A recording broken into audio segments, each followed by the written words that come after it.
பண்ணையெல்லாம் பொன் கொழிக்க செய்திடுவோம், அதில் பன்மடங்கு உற்பத்தியை பெருக்கிடுவோம். பண்ணையெல்லாம் பொன் கொழிக்க செய்திடுவோம், அதில் பன்மடங்கு உற்பத்தியை பெருக்கிடுவோம். உழவர் உலகம்.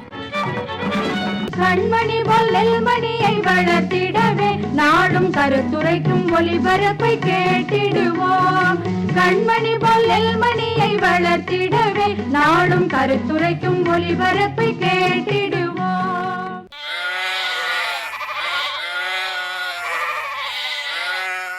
மருதாணி, வீட்டை தான் சுத்தமா வச்சிருக்கன்னு பார்த்தா பண்ணைய அதுக்கு மேல எல்லாம் சுத்தமா வச்சிருக்க. வாவென்பா, நம்ம விவசாயத்துக்கு உறுதுணையா இருக்கிறது நம்ம கால்நடை செல்வங்கள் தான். அத நாம தானே முறைய பராமரிக்கணும்.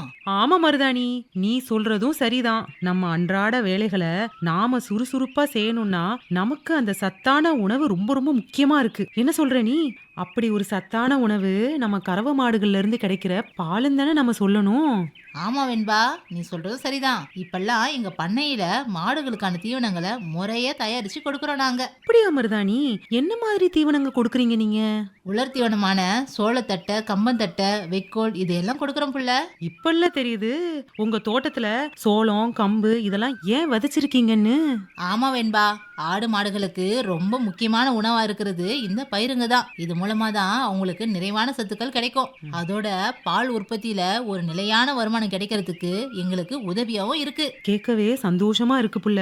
இப்ப என்ன பாரு, நாங்களும் 2 கறவை மாடுகளை வளர்க்குறோம். ஆனா பால் ரொம்ப குறைச்சலா தான் கறக்குது. காரணம் என்னன்னு பல தடவை நான் யோசிச்சிருக்கேன். ஆனா இப்பதான் தெரியுது, சத்தான தீவனத்தை நான் கொடுக்கலன்னு. உலர் தீவனங்களை நான் கொடுத்திருந்தா பால் வரத்தும் அதிகமா இருக்கும். இங்க பாரு வெண்பா, இப்ப நீ என் கூட வா, நம்ம ஊரு கால்நடை மருத்துவமனைக்கு போவோம். அங்கன ஒரு கூட்டம் நடக்குது. அந்த கூட்டத்துல கறவை மாடு வளர்ப்பு சம்பந்தமா பல பயனுள்ள தகவல்களை சொல்றாங்க. நீயும் வந்து அவங்க சொல்ற விவரங்களை கேட்டு தெரிஞ்சுக்கோ.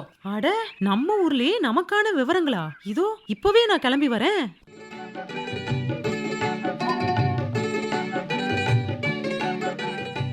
அன்பார்ந்த வேளாண் பெருமக்களே, இன்றைய நிகழ்ச்சியில் கறவை மாடுகளில் பால் உற்பத்தியை பெருக்குவதற்கான பராமரிப்பு உத்திகள் குறித்து சென்னை அலமாதி உணவு மற்றும் பால்வள தொழில்நுட்ப கல்லூரி முதல்வர் டாக்டர் என் குமாரவேலு அவர்களின் கருத்துக்களை கேட்கலாம்.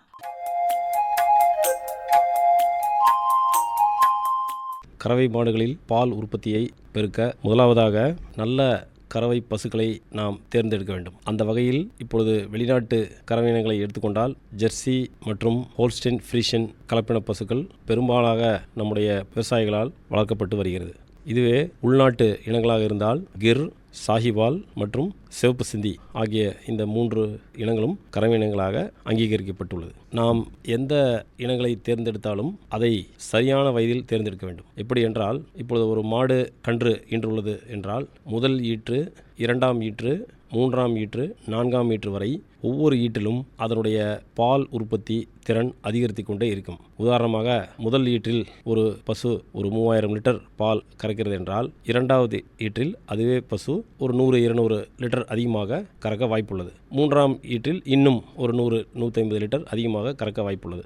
இதுபோல் 4ஆம் ஈற்று வரை அதனுடைய பால் உற்பத்தி அதிகரிக்கும். பிறகு 5ஆம் ஈற்றிலும் 6வது ஈற்றிலும் அந்த பால் கறவை அளவு அப்படியே இருக்கும். ஆனால் 6வது ஈற்றிற்கு பிறகு, அதாவது 7வது ஈற்று, 8வது ஈற்று முதல் அதனுடைய பால் உற்பத்தி திறன் குறைய ஆரம்பிக்கும். இதன் மூலம் நாம் தெரிந்து கொள்ள வேண்டியது என்னவென்றால், இப்பொழுது நாம் பண்ணைக்கு கறவை பசு வாங்கும் பொழுது முதல் ஈற்று அல்லது 2ஆம் ஈற்றில் வாங்கினால் அது பல வருடங்கள் நம்முடைய பண்ணையிலே வைத்து பராமரித்து நல்ல உற்பத்தியை நாம் அடையலாம். இதுவே வயதான பசுக்களை நாம் வாங்கினால் அது 1 அல்லது 2 ஈட்டிலேயே பால் உற்பத்தி குறைந்து நமக்கு வருவாய் இழப்பு ஏற்பட வாய்ப்புள்ளது. இதன் மூலம் நாம் தெரிந்து கொள்ள வேண்டும். அடுத்தபடியாக இருப்பிட வசதி. கறவை மாடுகளை பொறுத்தவரை அதற்கு ஒரு நல்ல ஒரு சூழல் அவசியம். உதாரணமாக ஒரு கறவை பசுவுக்கு குறைந்தது 4.5 சதுர மீட்டர் பரப்பளவு தேவை. அப்பொழுதுதான் அந்த பசு நன்றாக உட்கார்ந்து அசை போடவும், எழுந்து நிற்கவும், வாளை ஆட்டவும் அல்லது தலையை நீட்டி தீவனத்தை உட்கொள்ளவும் போதுமான இடவசதி இருக்க வேண்டும். இதே அதிக பசுவை குறைந்த இடத்தில் வைத்தால் அதற்கு நெருக்கடி ஏற்பட்டு கறவை பசுக்கள் எப்பொழுதும் ஒரு நல்ல அமைதியான சூழலில் இருக்காது. எனவே பண்ணையாளர்கள் போதுமான இடவசதி உள்ளதா என்பதை உறுதி செய்து கொள்ள வேண்டும். மேலும் போதுமான காற்றோட்ட வசதி மிகவும் அவசியம். பிறகு போதுமான வெளிச்சம். சிறிது நேரம் அவை வெயிலில், அதாவது அதிகாலை மற்றும் மாலை நேர வெயிலில் காலார சிறிது நடக்க வசதிகள் இருக்க வேண்டும். இதன் மூலமாக ஒன்று அதற்கு ஒரு கால் நடப்பதற்கு நடைபயிற்சியும், பிறகு வெயிலின் பயனால் அது கால்சியம் சத்து உற்பத்திக்கும் இது பயனளிக்கிறது. பொதுவாக நம்முடைய இருப்பிடம் வசதியாக உள்ளதா என்பதை கணக்கிட நாம் ஒரு குறியீடு வைத்துள்ளோம். அது என்னவென்றால் ஆங்கிலத்திலே டெம்பரேச்சர் ஹியூமிடிட்டி இண்டெக்ஸ் என்பார்கள். அதாவது வெப்ப ஈரப்பத குறியீடு. இது எவ்வாறு கணக்கிடப்படுகிறது என்றால், நாம் இருக்கும் இடத்தில் உள்ள சுற்றுச்சூழலின் வெப்பத்தை அளவிட வேண்டும். ஒரு சாதாரணமாக ஒரு வெப்பமானி தெர்மோமீட்டர் கொண்டு அளவிடலாம். பிறகு நம்மை சுற்றி எவ்வளவு ஈரப்பதம் உள்ளது என்பதை அறிய வேண்டும். இதை வைத்து ஒரு ஃபார்முலா, அதாவது ஒரு கணக்கிட்டால் இது 72 வர வேண்டும். இந்த குறியீடு 72 இருந்தால் நாம் நம்முடைய இருப்பிடம் நன்றாக உள்ளது என்று அர்த்தம். ஸோ இதனால் பசுக்களும் நல்ல ஒரு சூழலில் இருந்து நமக்கு நல்ல பால் தரும்.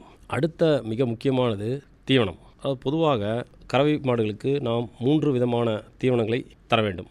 ஒன்று பசுந்தீவனம், அதாவது பச்சை புல், பிறகு வேலி மசால், குதிரை மசால் போன்ற பயிர் வகை தீவனங்கள், அகத்திக்கீரை, சவுண்டல் போன்ற மர இலைகள், இதை பசுந்தீவனம் என்று அழைக்கிறோம். அடுத்ததாக உலர் தீவனம். இது உலர வைக்கப்பட்ட தீவனம். அதாவது வைக்கோல், சோளத்தட்டை, கம்பந்தட்டை, மக்காச்சோளத்தட்டை போன்றவை உலர் தீவனம் என்று அழைக்கப்படுகிறது. அடுத்ததாக அடர் தீவனம். அடர் தீவனம் என்பது பருத்தி கொட்டை, புண்ணாக்கு, தவிடு ஆகியவற்றை கொண்டு கலக்கப்படும் ஒரு கலவை தீவனமாகும். பசுக்கள் நன்றாக பால் கொடுக்க வேண்டுமென்றால் அதற்கு சரியான விகிதத்திலும் சமச்சீரான தீவனமும் அளிப்பது மிக மிக அவசியம். பசுந்தீவனம் ஒரு பசுவிற்கு ஒரு நாளைக்கு நாள் ஒன்றுக்கு குறைந்தது 30 கிலோ முதல் 40 கிலோ வரை கொடுக்க வேண்டும். இதை ஒரே முறை கொடுக்கக்கூடாது. இதை நாம் பிரித்து ஒரு நாள் ஒன்றுக்கு குறைந்தது ஒரு 4-5 முறையாக இந்த அளவை நாம் பிரித்து கொடுக்க வேண்டும். அப்பொழுதுதான் பசு, அதாவது தீவனத்தை தின்று கொண்டே இருக்க வேண்டும், மீதி நேரங்களில் அசை போட வேண்டும். மேலும் பசுக்களுக்கு உலர் தீவனமும் மிக அவசியம். அதாவது வைக்கோலும் சோளத்தட்டையும் கொடுக்க வேண்டும். ஏனென்றால் அப்பொழுதுதான் பாலில் கொழுப்பு சத்து கூடும். இப்போ நாம் உலர் தீவனம் கொடுக்கவில்லை என்றால் பாலில் கொழுப்பு சத்து குறைந்துவிடும். அதனால் பசுக்களுக்கு வைக்கோல், சோளத்தட்டை போன்ற உலர் தீவனம் நாளொன்றுக்கு குறைந்தது ஒரு 5 கிலோ அளவிலாவது நாம் கொடுக்க வேண்டும். இதையும் பிரித்து கொடுக்க வேண்டும். ஒரே சமயத்தில் கொடுக்காமல் ஒரு நாளைக்கு 2 அல்லது 3 முறை பிரித்து கொடுக்க வேண்டும்.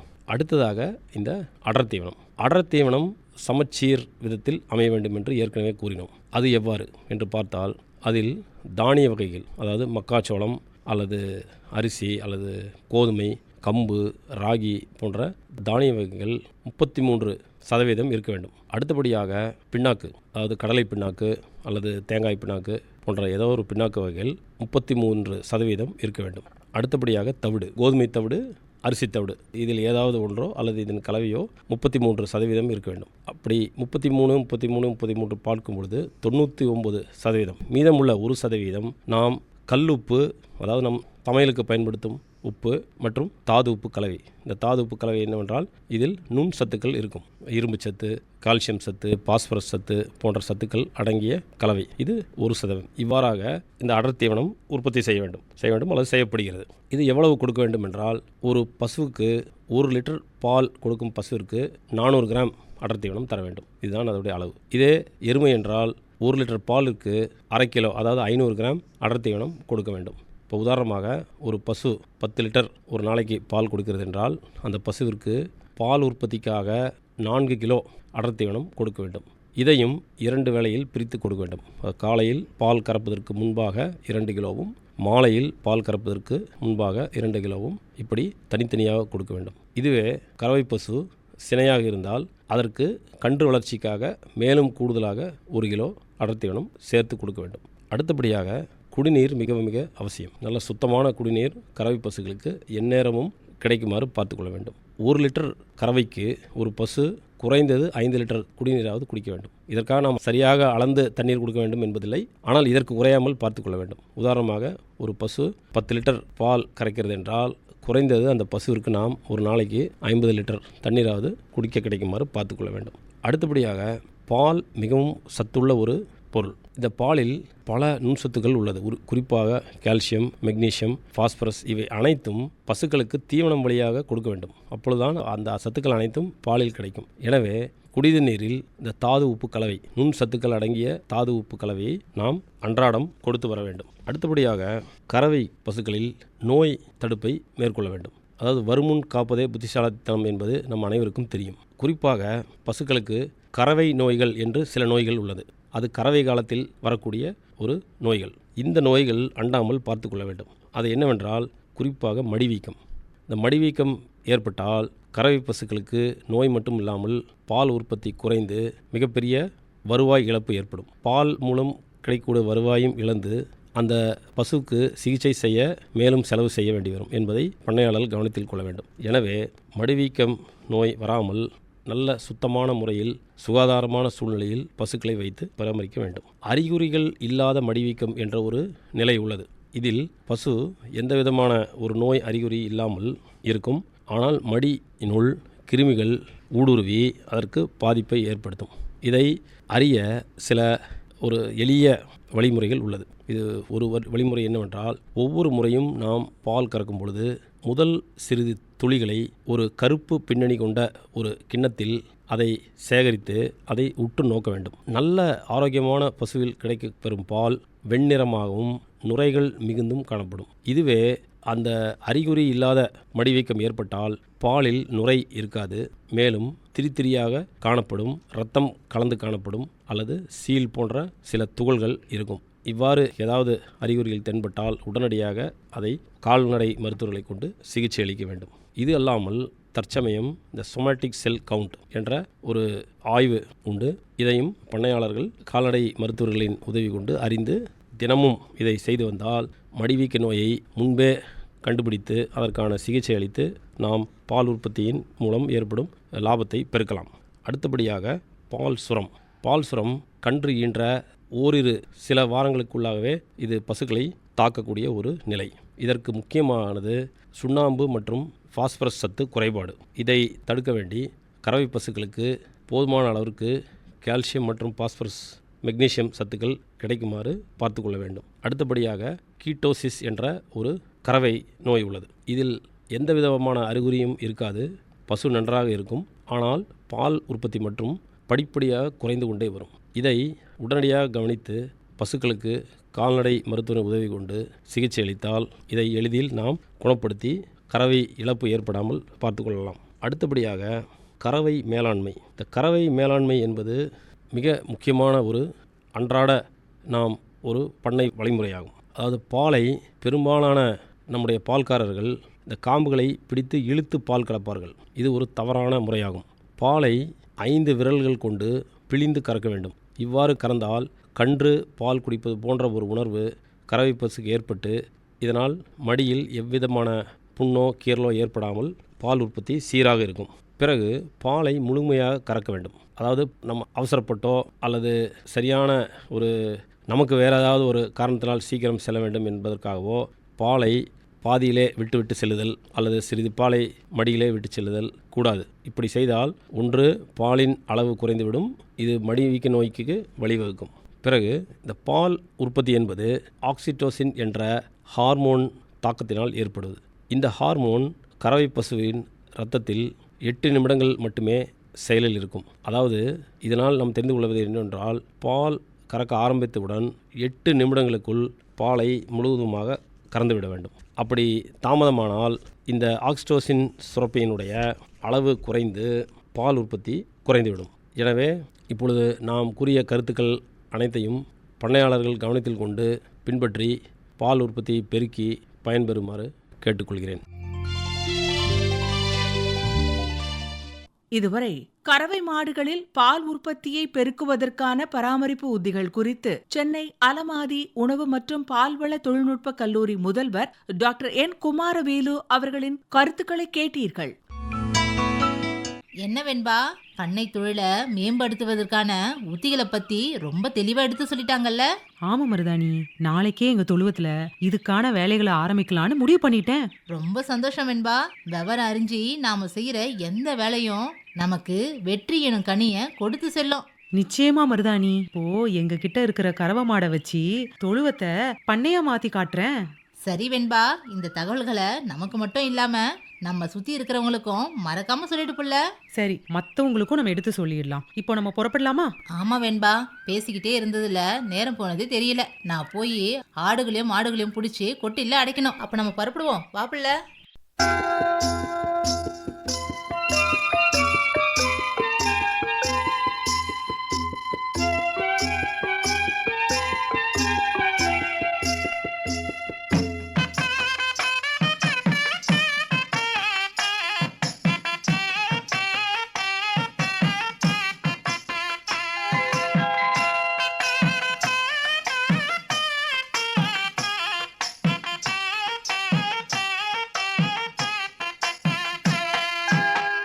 பேசாத குழந்தை அம்மா கால்நடை நமக்கு, அதை பேணுவதில் கவனம் ரொம்ப இருக்கணும் உனக்கு. பேசாத குழந்தை அம்மா கால்நடை நமக்கு, அதை பேணுவதில் கவனம் ரொம்ப இருக்கணும் உனக்கு. முகம் பார்த்து வகையறியும் தாயவள் போலே, கால்நடை பார்த்து விதம் புரிந்து செயல்படும் மேலே. முகம் பார்த்து வகையறியும் தாயவள் போலே, கால்நடை பார்த்து விதம் புரிந்து செயல்படும் மேலே. பேசாத குழந்தை அம்மா கால்நடை நமக்கு, அதை பேணுவதில் கவனம் ரொம்ப இருக்கணும் உனக்கு.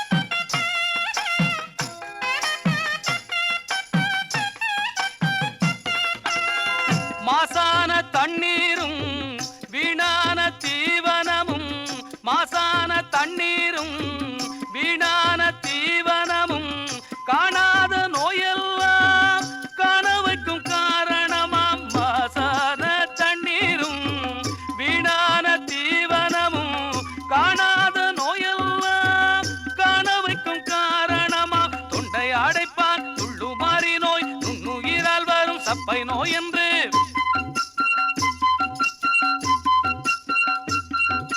தொண்டை அடைப்பான் துள்ளுமாறி நோய், நுண்ணுயிரால் வரும் சப்பை நோய் என்று, கூடாத நோயெல்லாம் கூடி வந்து பயமுறுத்தும்.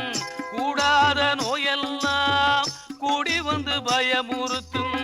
பேசாத குழந்தை அம்மா கால்நடை நமக்கு, அதை பேணுவதில் கவனம் ரொம்ப இருக்கணும் உனக்கு.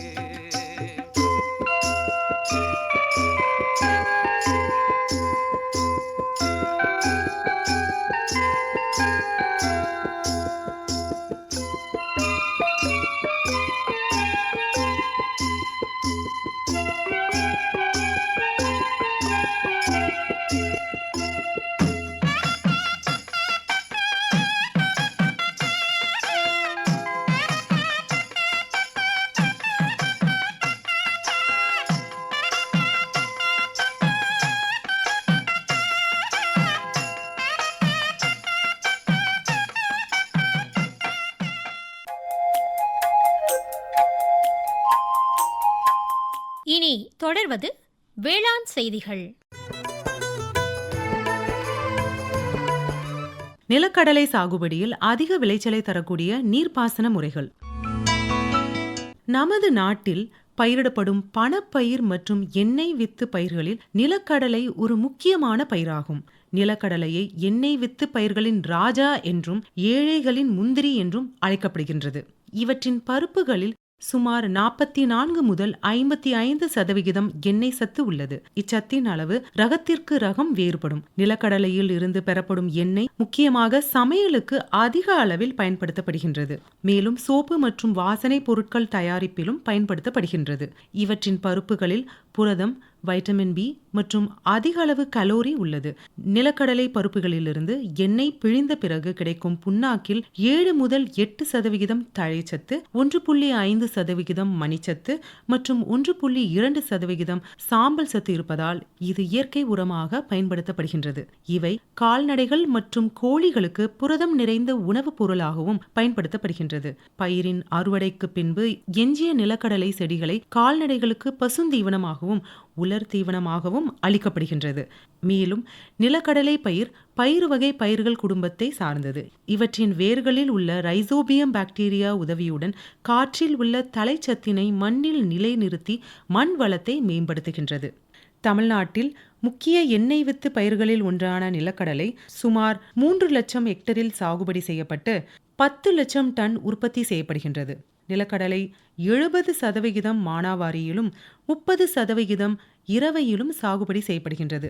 மற்ற நாடுகளை ஒப்பிட்டு பார்க்கும் பொழுது அதிக பரப்பளவில் நமது நாட்டிலும் குறிப்பாக தமிழகத்திலும் பெரும்பாலும் மானாவாரியாக சாகுபடி செய்வதால் விளைச்சல் குறைவாகவே கிடைக்கின்றது. நிலக்கடலை சாகுபடிக்கு தேவைப்படும் நீரின் அளவு 500 முதல் 600 மில்லிலிட்டர் ஆகும்.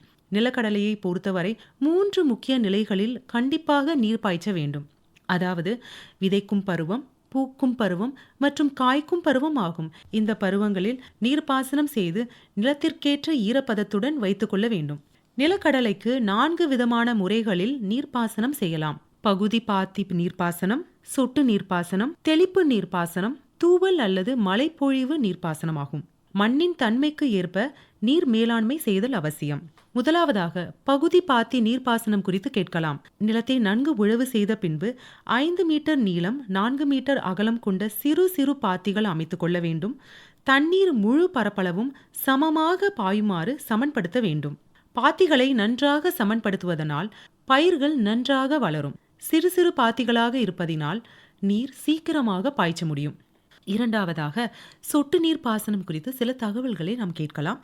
சொட்டு நீர் பாசனம் என்பது முதன்மை குழாய், துணை குழாய் மற்றும் பக்கவாட்டு குழாய் ஆகிய அமைப்புகள் வாயிலாக பயிர்களுக்கு தேவையான நீரை சொட்டு சொட்டாக மண்ணின் மேற்பரப்பிலோ அல்லது பயிர்களின் வேர்பகுதியில் நேரடியாகவோ கொடுக்கக்கூடிய முறையாகும். 120 சென்டிமீட்டர் அகலத்திற்கு பாத்தியும் 30 சென்டிமீட்டர் அகலமும் 15 சென்டிமீட்டர் ஆழமும் கொண்ட ஆழச்சால் அகல பாத்திகளை அமைத்து துணை குழாய்களில் இருந்து பக்கவாட்டு குழாய்களை 150 சென்டிமீட்டர் இடைவெளியில் வயல் முழுவதும் அமைக்க வேண்டும். பின்பு பக்கவாட்டு குழாய்களின் இடதுபுறம் 20 சென்டிமீட்டர் இடைவெளியில் 2 வரிசையும் வலதுபுறம் 20 சென்டிமீட்டர் இடைவெளியில் 2 வரிசையும் என ஒரு பாத்திக்கு 4 வரிசையும் செடிக்கு செடி 10 சென்டிமீட்டர் இடைவெளியிலும் நிலக்கடலையை விதைக்க வேண்டும். இவ்வாறு விதைப்பதனால் நீர் அனைத்து வரிசைக்கும் சுலபமாக பரவிவிடும். இதனால் 50 முதல் 60% பாசன நீர் சேமிக்கப்படுகின்றது. உர உபயோகத்தில் 25% சிக்கனப்படுத்தப்படுகின்றது. உப்பு நீரையும் பாசனத்திற்கு பயன்படுத்த முடிகின்றது.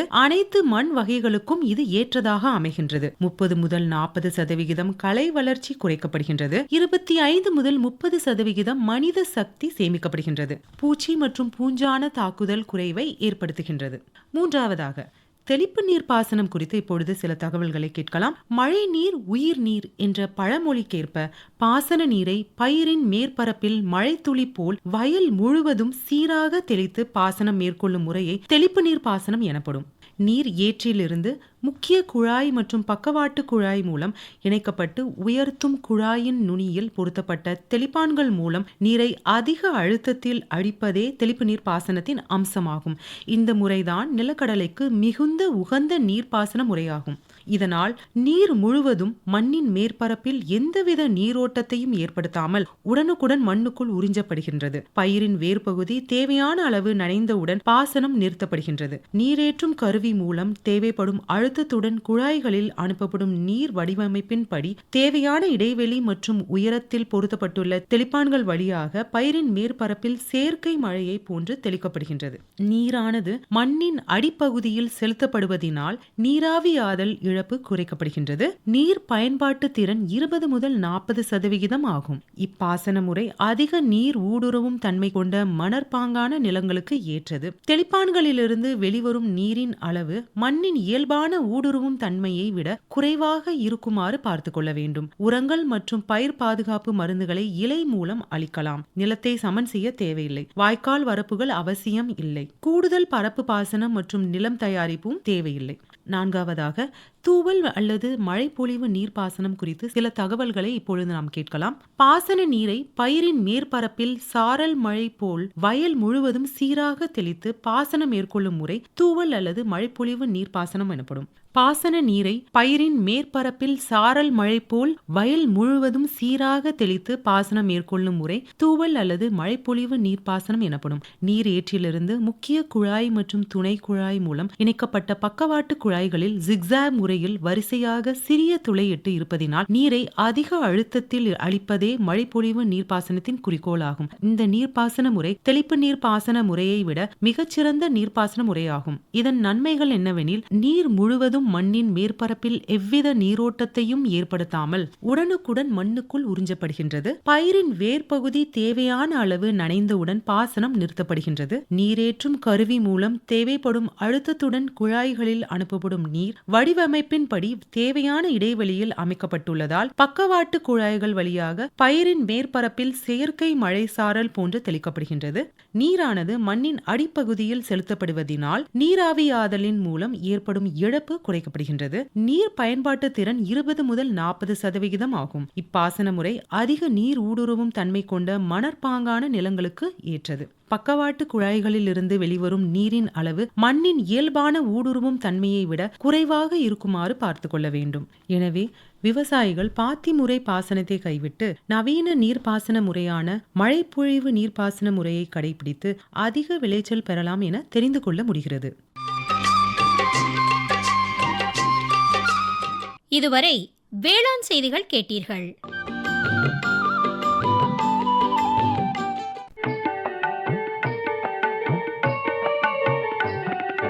களைத்த நிலத்தில் வளத்தை சேர்த்து கூட்ட வேணும் நல்ல தரம். உழைத்த கையில் இருப்பது இப்ப ஊட்டமேற்றிய தொழு உரம். களைத்த நிலத்தில் வளத்தை சேர்த்து கூட்ட வேணும் நல்ல தரம். உழைத்த கையில் இருப்பது இப்ப ஊட்டமேற்றிய தொழு உரம்.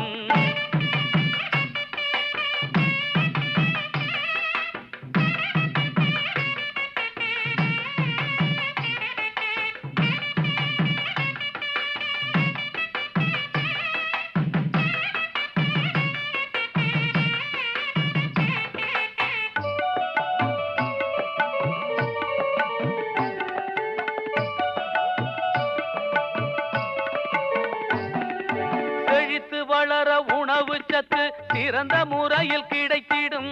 செழித்து வளர உணவு சத்து சிறந்த முறையில் கிடைத்திடும். கரைத்த நிலையில் இல்லாத சத்தும் கரைந்து வேரை அடைந்திடும். கரைத்த நிலையில் இல்லாத சத்தும் கரைந்து வேரை அடைந்திடும். விளைச்சல் பெருகிடும், நூற்புழுக்கள் அருகிடும். விளைச்சல் பெருகிடும், நூற்புழுக்கள் அருகிடும். களைத்த நிலத்தில் வளத்தை சேர்த்து கூட்ட வேணும் நல்ல தரம். உழைத்த கையில் இருப்பது இப்ப ஊட்டமேற்றிய தொழு உரம். உண்ணும் பொருள் அத்தனையும் விளைத்திடுவோம். நித்தம் உழைப்பால் நில மகளை வணங்கிடுவோம். அமைப்பில் உதவி டி. துர்கா. உண்ணும் பொருள் அத்தனையும் விளைத்திடுவோம். நித்தம் உழைப்பால் நில மகளை வணங்கிடுவோம். நிகழ்ச்சி அமைப்பு எஸ். முருகேசன். பொட்டலையும் பூம்பொழிலாய் திருத்திடுவோம். அதற்கு புத்தம் புது முறைகளையும் புகுத்திடுவோம். பொட்டலையும் பூம்பொழிலாய் திருத்திடுவோம். அதற்கு புத்தம் புது முறைகளையும் புகுத்திடுவோம்.